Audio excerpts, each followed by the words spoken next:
Let's make it clear, we're all going to have goals for 2025. In this video, we're going to be talking about goal setting and why it's important. Why do we need goals? What are goals?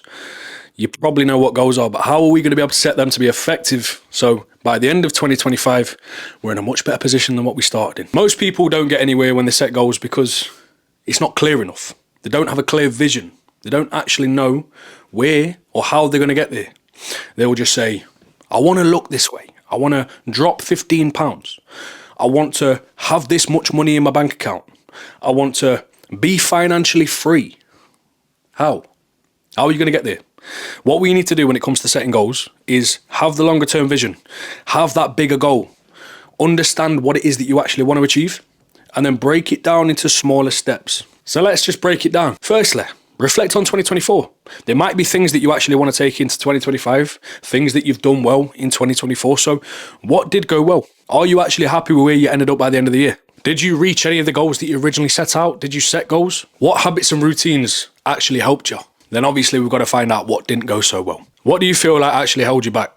Was there anything in particular that held you back? Was there something that happened in your life that potentially set you back, and would there have been a better way to handle that situation? What habits and routines didn't actually do you any favors? Then we want to actually visualize 2025. I know, sound hippie as fuck saying that, but it's true. We need to visualize 2025. We actually need to see where we want to go so we know what direction we need to head in. I'm not talking about a wanky vision board that you're never going to look at again.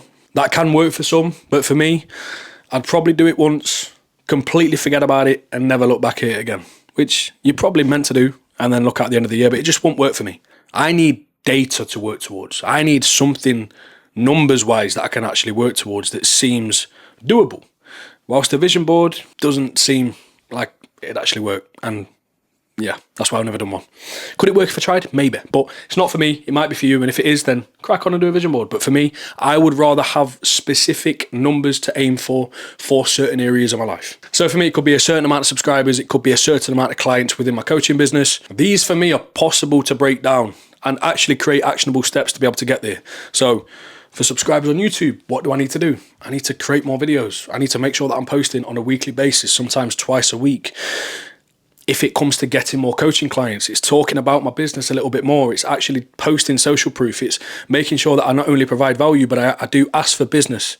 So it's creating a step-by-step process of doing that to then be able to make it work. You could even write it out as if you've already achieved your goals. Something like, hi, I'm Tom, I'm 28, I live in so-and-so, and I've moved in there by May 2025. I have X amount of money in my bank account by November 2025. I work with X amount of clients in March 2025. This is a bit more personal to me, but I owe no money to finance companies except my car by December 2025. I deadlift X, hack squat X, dumbbell press X, and barbell road X. Time frame for me on them don't matter.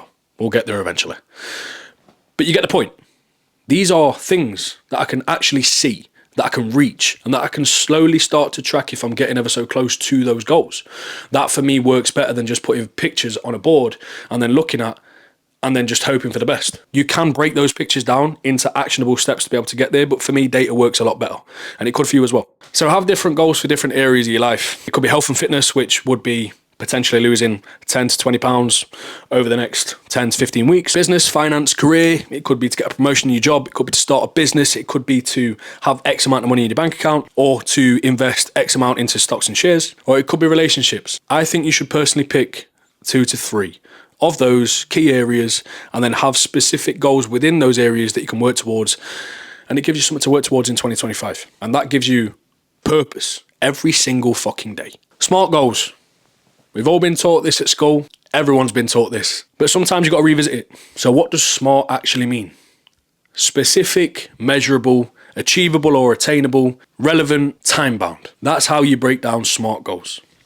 So if we're talking specifics, we could be talking about how it's specific to you and it's clear with what you want to achieve. You need to be able to measure the success and be able to know if you're actually getting close to the goal. That's why for me, I prefer data-driven goals. To have so many subscribers, to have X amount of clients, to have X amount of money in my bank account, because these are things that you can actually break down and then reverse engineer. And also measure if you're getting any closer. Achievable. Now, I'm a big believer in aiming for the stars and actually pushing the boundary a little bit and working towards something that doesn't necessarily seem achievable, but you know it can be if you put in so much work. So aim for the stars, but be believable with what you want to achieve. Don't let limiting beliefs hold you back, but make sure that what you want to achieve and how you get there is something that you know that you can stick to. That way it can be achievable, and that way, you know, you're going to be consistent. Relevant, you have to actually give a fuck about it. If you ain't doing or work towards a goal that's going to be relevant to you, you ain't ever going to want to stay consistent. So it needs to be relevant. And time bound, well, something has to be time bound. It's like having an exam. We've all been there, you know. But I've been at uni where I've had a deadline. I've got 12 weeks to complete it. Plenty of time. Plenty of time, I thought. But the reality is, you don't really have a lot of time. Because then when it does get to the point where you're a week away, you're fucking rushing to get it done. Then you're 24 hours away and you're doing an all-nighter in the library making sure that you actually get the assignment done in time and submitted. Giving yourself an actual time frame and making it something that you know you need to achieve within that time, and you're going to do everything within your power to achieve it within that time, means that you are going to put in more work. So an example, if you want to lose fat, considering we are someone that is going to be talking about fat loss quite a lot and also muscle building, I'm just going to give you this as an example. You might give yourself 12 weeks to lose X amount of weight. Within that 12-week period, you know that you're going to put in absolutely or give absolutely everything within that time frame to be able to lose X amount of weight, or to be able to do something every single day that's going to better your performance in the gym and out the gym from a physical standpoint and also a mental standpoint.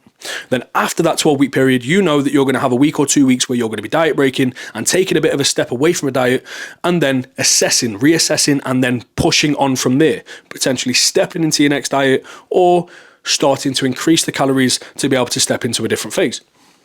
But at least you've given yourself that initial 12-week period to know from this date to this date, you are going to give absolutely everything to this period of time. It doesn't need to be perfect, but you know that this is a period of time where you're going to be focused on you and your goals. So having that time frame rather than just completely winging it means that you're going to be in a position to know exactly what you're working towards every single day to give you a clear cut purpose to make you more driven and consistent.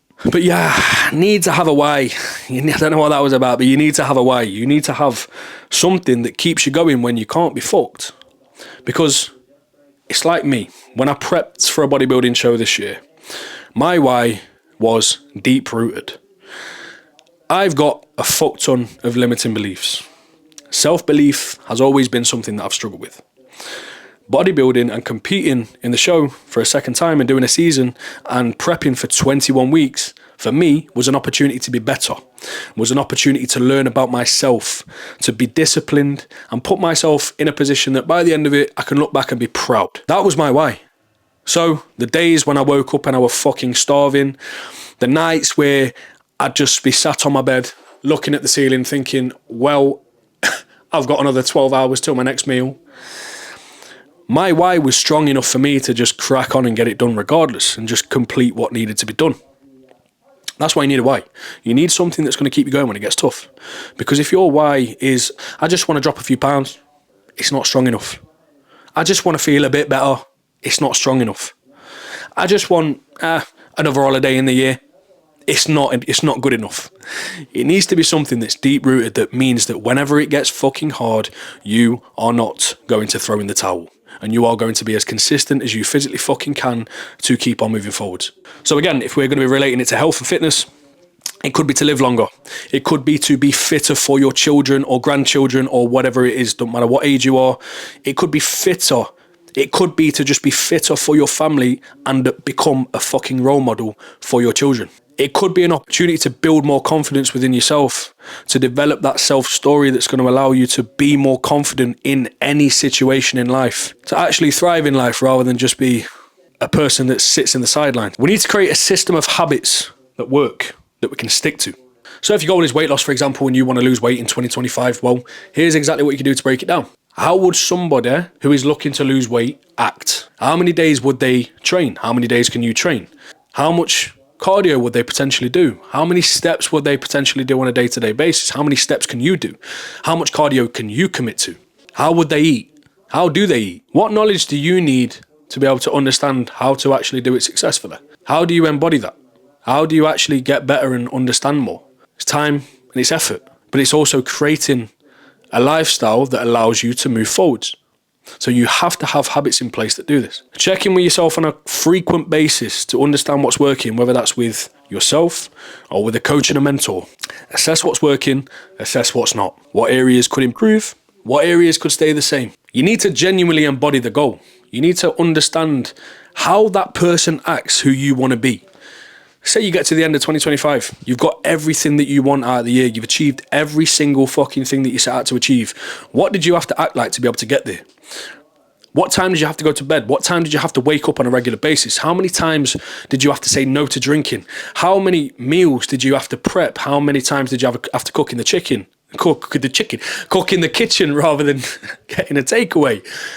How many times did you have to go to the gym? How often did you go to the gym? How much effort did you need to put in?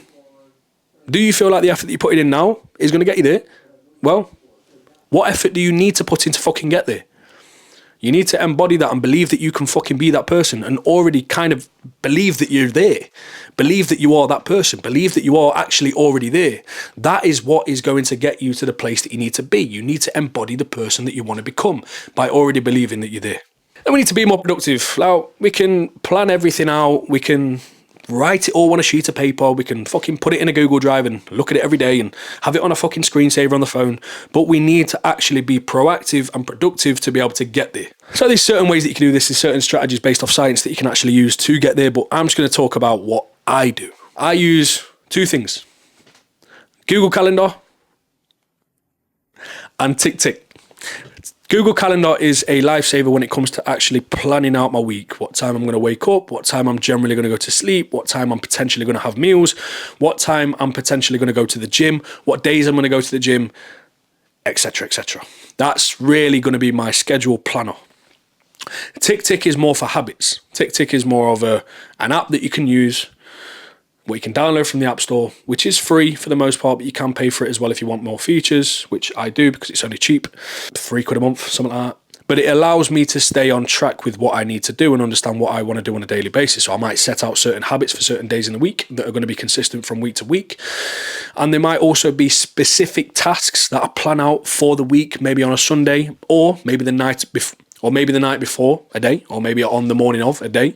I'll plan out certain things that I need to get done, so they do actually get done, and I hold myself accountable to actually getting them done. Because if they're written down, they're more than likely going to get done.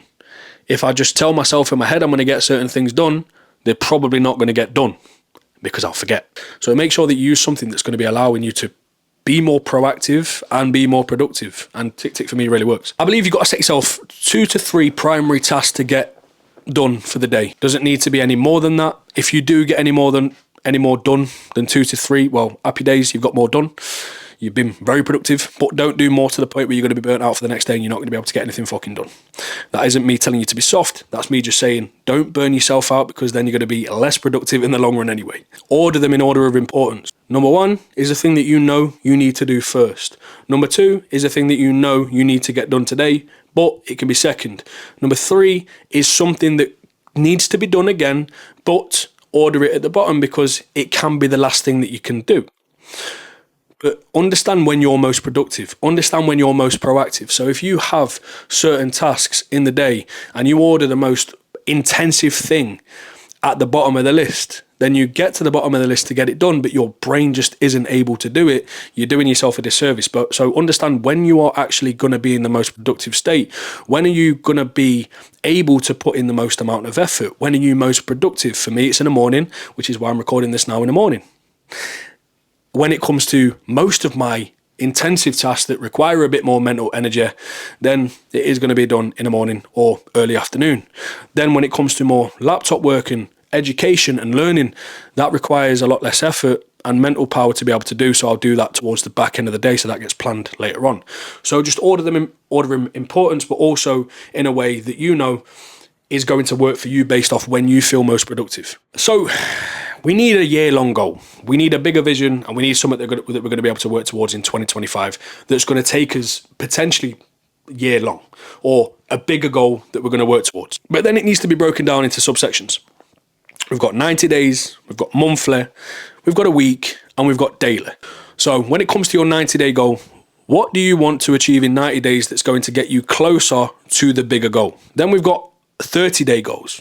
What are we going to do within a 30-day period that's going to get us a little bit closer to the 90-day goal, which then is going to take us closer to the bigger goal? Weekly. What are we going to do on a weekly basis? What do we need to complete on a weekly basis that's going to get us moving forwards? And then daily tasks. What daily tasks do you need to get done in order to get you moving forwards?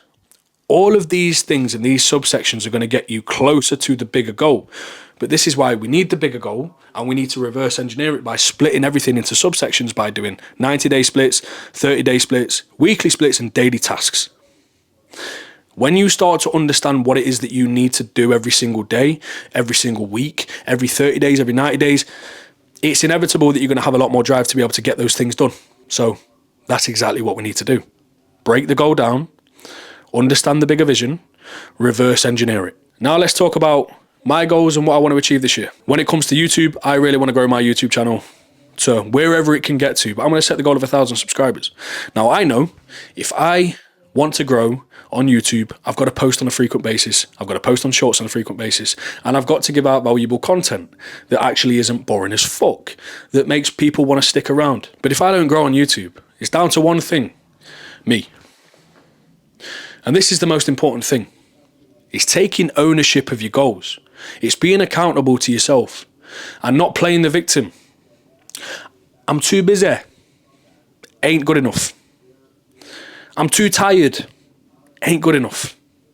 With anything in life, we've got to make sacrifices. And if you've got a goal that you know that you want to work towards, there's always going to be something that you've got to make a sacrifice to. There's always going to be sacrifices with whatever you do. With whatever route you take, there's always going to be an opposite to something that you choose. So, one thing that you should try and embody in 2025, if you don't already, is not playing the victim. Take ownership and accountability for everything that you do.